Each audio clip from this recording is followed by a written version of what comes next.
Bonjour, mesdames. Salut, Marie-Claude. Quel bonheur de vous retrouver ce matin. Catherine, je savais que tu avais tellement hâte de venir parler de tout ça. Ça t'allume. Ben, ça t'allume, mais ça te fait réagir, en fait, comme bien des gens. Premièrement, puis on va y aller point par point, là, le déficit.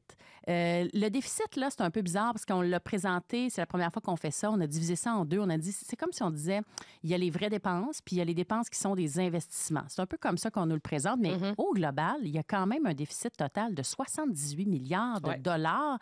C'est historiquement élevé. Absolument. Catherine, ton point de vue là-dessus? Bien, c'est très élevé et sur 5 ans, le gouvernement qui va doubler les déficits cumulés, qui vont passer de 154 milliards à 321 milliards. Alors, c'est énorme. Souvenez-vous, on nous disait, ça va-tu être 100 milliards? Bien, c'est pas 100 milliards, mais c'est quand même 78 milliards. Et je veux pas être la plate du jour, là, mais je vous annonce que ça va être comme ça pendant probablement quelques années parce qu'on paye pour des années où on a énormément dépensé. Alors oui, ça fait peur et ça fait peur pour les générations qui s'en viennent, qui vont devoir absorber tout ça. Alors oui, le chiffre parle énormément. Et tu parlais d'investissement et ça m'agace. Je le trouve particulier, ce budget-là. Puis je rentrerai pas, évidemment, je suis pas fiscaliste, là, mais je trouve qu'on a le mot investissement large. Ah, bien sûr. Quand des subventions à des entreprises sont considérées comme de l'investissement, disons qu'on étire le concept légèrement. Bien, on étire le concept et même le projet Maison Canada, la nouvelle agence pour les logements abordables.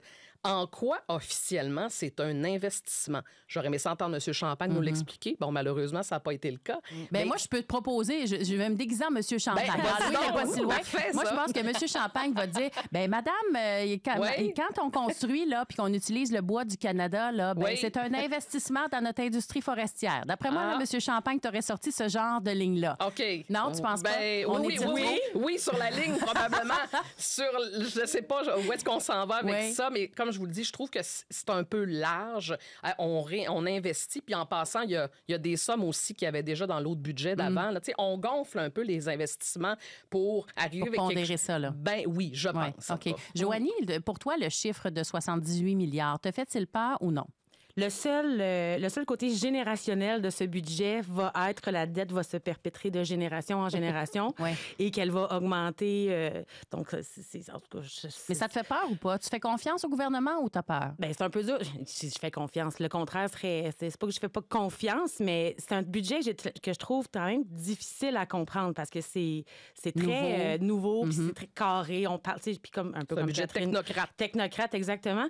Donc, tu sais, merci à beaucoup d'observateurs qui me l'expliquent parce que j'avais vraiment de la misère. Il n'y a rien qui pop là de. C'est pas on comprend moins les évidences. Les lignes sont moins limpides. Et il n'y a pas de mesures spectaculaires ou qui plaît que tu prends. Ah, OK, tu vas t'accrocher à ça. Là, c'est très terre à terre un peu. Puis c'est ça que j'ai un peu de misère pas à comprendre. Ben, à comprendre. Oui, à saisir, à assimiler. Je pense que monsieur, madame, tout le monde, on a un peu aussi eu le même ressenti. Le côté aussi au niveau de la réduction des fonctionnaires, là, comme on en parlait avec Sébastien, que d'y aller, les départs à la retraite et tout ça. La question, c'est d'accord, mais ça va être qui? Parce que départ à la retraite, tu sais, quand tu as 50 ans, c'est pas. C'est souvent des gens avec vie des. N'est pas finie. Il n'est pas fini, puis c'est des gens souvent avec des grands talents qui peuvent se permettre de partir à cet âge-là.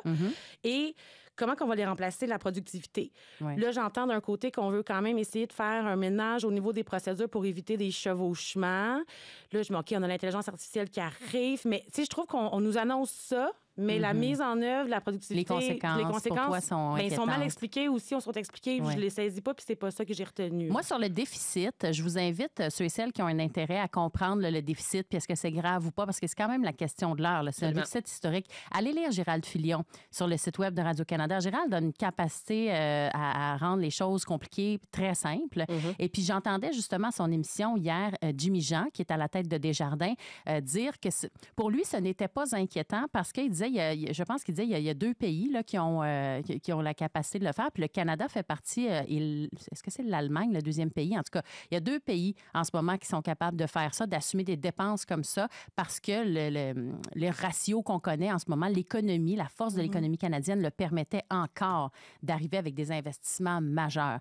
Mais la question, c'est de savoir combien de temps on va prendre pour ramener tout ça à un équilibre normal, puisque comme on a divisé les dépenses entre les investissements puis les dépenses normales, ben là, c'est à savoir combien de temps ça va nous prendre pour revenir à mettre ça à flot, disons ça comme ça. Exact. Mais si on parle de la main-d'œuvre, Catherine, pour toi, ça, c'est inquiétant pour les entreprises, pour les projets aussi au pays? Sûr. Là? Mais c'est parce qu'on nous dit on va investir en infrastructure. Les besoins sont là, on est d'accord. Premièrement, en infrastructure, il faut que tu te projettes sur 5, 10, 15, 20 ans. Et en même temps, on nous dit on va réduire l'immigration. Alors, je souhaite bonne chance à tous ceux et celles qui partiront des projets, notamment dans le domaine de la construction où tu as besoin de travailleurs étrangers. Difficilement remplaçable par l'intelligence artificielle. C'est ça, c'est l'intelligence artificielle, oui, mais ça a quand même ses limites. Alors, d'un côté, tu dis oui, on va investir en infrastructure, on a des besoins. Puis de l'autre côté, il va y avoir donc moins de travailleurs étrangers. On coupe dans la fonction publique. Je comprends qu'on le fait par attrition, mais c'est pas simple tout ça. Et on va demeurer une grosse fonction publique. Ça demeure pesant comme masse salariale. Je comprends la stratégie, mais dans le concret, c'est pas facile à réaliser. Le train, le fameux train. Ton sujet préféré. Je m'excuse, je suis en train d'acheter mes billets. Non, c'est vrai, c'est pas tout de suite. Je suis désolée. Là, je sais pas, Catherine, qu'est-ce que ça va te prendre pour être convaincue que ce projet-là va avoir lieu, mais là, on le devance. On devait commencer ça dans 8 ans. Puis là, on confirme noir sur blanc dans un budget que c'est dans 4 ans qu'on commence. Puis on voit les investissements aussi sur le bureau de projet et tout ça. Puis il y a des gens là, qui travaillent au quotidien là-dessus. T'es encore sceptique? Je demeure encore sceptique. Tu vas y croire quand tu vas être assise dedans, dans le fond? Oui, ce jour-là, je veux y aller avec toi. Moi aussi, c'est ça. Ce jour-là, on s'achète absolument. J'ai toujours dit, première rangée, on achète nos billets. Et si ça se concrétise, parce que je mets encore un si, je serai très heureuse, OK, en passant. Mais c'est parce que ça fait tellement longtemps qu'on nous annonce des choses. Oui. Ça fait tellement longtemps. On était dans les études pendant des années. Et je comprends que c'est un projet colossal parce que, souvenez-vous, on est passé d'un train grande fréquence à maintenant. Oui. Le projet même a changé. Et plus on attend, évidemment, plus c'est long, plus ça coûte cher. Hier, bon, tu sais, puis c'est un peu... on nous le place dans le budget, je pense, pour faire plaisir aussi. Mais encore là, on n'est pas encore dans le concret. Et je doute fort que dans 4 ans, que la construction... ça prend pour être concret? Oui. Bien, ça prend qu'on sorte des études puis qu'on sorte de ce dossier un peu dans de la paperasse théorique. Okay. On n'est pas encore dans le pratique et je vous le dis là, c'est pas simple. De Québec à Windsor, le tracé, on est loin de la première pelletée de terre, je pense. Oui, mais quand le gouvernement veut quelque chose, Catherine, habituellement, on a beau l'emballer de toutes les façons possibles. Quand on décide que... Prends l'aéroport, par exemple, à Mirabel. Quand on a décidé qu'on faisait ça, là, est-ce qu'on... oui, je comprends qu'on l'a emballé pour on essayait de dire ça gentiment, mais qu'est-ce qu'on a fait? On a dit aux gens, tassez-vous, on fait un projet. Puis on va peut-être faire un petit peu la même chose, là. Peut-être. Bien, en tout cas, je veux dire, quand le gouvernement veut faire de quoi, bien, habituellement, il n'y a pas grand-chose sur son chemin. On peut l'emballer poliment, mais... C'est long. Oui, c'est long, mais moi, j'y crois qu'il va arriver, puis j'ai hâte. Puis on dirait que moi, contrairement à toi, je suis très patiente. Je me dis, ça prendra le temps que ça prendra. On finira tous par prendre un train, mais moi, j'ai vraiment hâte qu'il arrive, puis je suis contente de voir qu'on avance. Donc, OK. Assez. Recomptage maintenant, autre sujet complètement, là, recomptage judiciaire au municipal. Hier, on avait Mme Cochon, qui, dans son district, Richelieu, voilà, a été battu par une seule voix, un petit vote. Quand vous dites au municipal, ça donne rien d'aller voter, bien, vous voyez, là, vous avez en plein visage que c'est totalement faux. Mais ceci étant, la question qu'on se pose ce matin, c'est sur le recomptage. Joanie, c'est des frais énormes pour un candidat qui voudrait amener tout ça en recomptage. Là, elle parlait d'entre 15 et 20 000 $.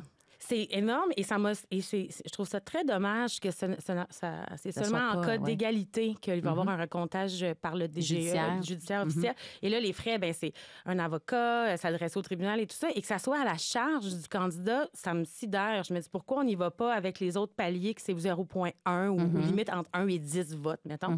Parce qu'il y a quand même eu 82 votes de rejetés. Est-ce qu'elle va gagner? Je ne sais pas. Mais... Est-ce qu'on n'aurait pas pu au moins réétudier que les 82 bulletins rejetés? Juste ça, exactement. C'est quand même des gens qui comptent à la mitaine. Je ne veux rien enlever à la compétence et à la rigueur de ces gens-là, mais l'erreur est humaine et est possible.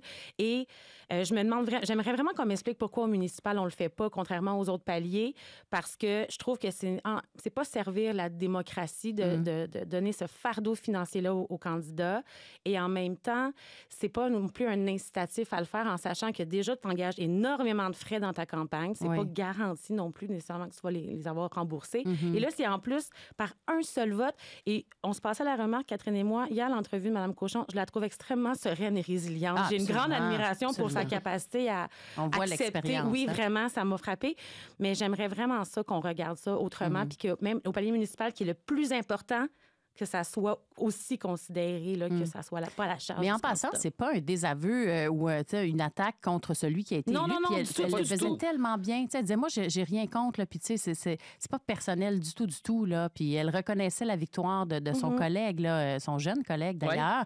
Mais Catherine, là-dessus, toi? Bien, c'est parce que ça nous prouve à quel point les élus au municipal sont laissés à eux-mêmes. C'est un autre exemple. Combien d'élus, même qui ont quitté, on dit, on n'est pas bien accompagnés. Il y en a 8, là, des nouveaux conseillers, conseillères qui vont rentrer, qui arrivent, qui n'ont jamais parlé qui n'ont jamais travaillé sur un budget de ville, qui ne connaissent pas l'appareil municipal. Absolument. Ça fait combien d'années qu'on dit, mais entourez-les, encadrez-les. C'est un autre exemple. Là, puis en plus, tu le disais, c'est le palier le plus important. On dit, oui, présentez-vous, là, go. Oui. Mais après ça, arrangez-vous. C'est présentez-vous, mais arrangez-vous. OK, c'est le nouveau slogan. Présentez-vous, arrangez-vous. On va partir des slogans. Hey, on serait bonne. Pas pire, on va se recycler là-dedans. Mais tout ça pour dire quand même qu'il y a une réflexion à faire à travers tout ça. On l'a fait ce matin, mais si les gens ont envie de nous écrire, continuez à réfléchir là-dessus. Là. 819-380-9007. Il y a Simon qui dit un recomptage, ça ajoute à la crédibilité de la victoire du candidat. Aussi. Ça peut, comme ça peut défaire sa victoire. Oui, aussi. Donc, lui, il n'a pas tant d'avantage, on s'entend-tu, là, stratégiquement, à faire ça? Il risque gros, en tout cas, à participer à cette affaire-là, à ce recomptage-là. Je comprends que ça peut le conforter, mais ça peut aussi le déloger. C'est ce qui serait une grosse perte pour lui quand même. Une petite ligne, là, en fait, tout ce que ça démontre, c'est vraiment que chaque vote compte parce que des fois, tu gagnes par une personne qui est allée de voter. C'est ça, exactement. Mais quelle belle zone de débat, encore une fois, mesdames. Merci beaucoup. Puis elle fait réagir. Il y a Guy qui nous a écrit, Simon qui nous a écrit, Jean-Yves aussi qui dit, c'est beau de l'argent du déficit, mais c'est 2,5 du PIB, le plus bas parmi les pays industrialisés. Avait-on le choix? Ben voilà, Jean-Yves, et c'est ce que je disais aussi par rapport à Jimmy Jean là, de Desjardins. C'est un peu l'explication qu'on avait. Puis je vous rappelle d'aller lire Gérald Filion là-dessus si vous avez besoin d'éclaircissement. Merci, mesdames. Hey, salut. Merci, bonne journée. 32, bonne journée.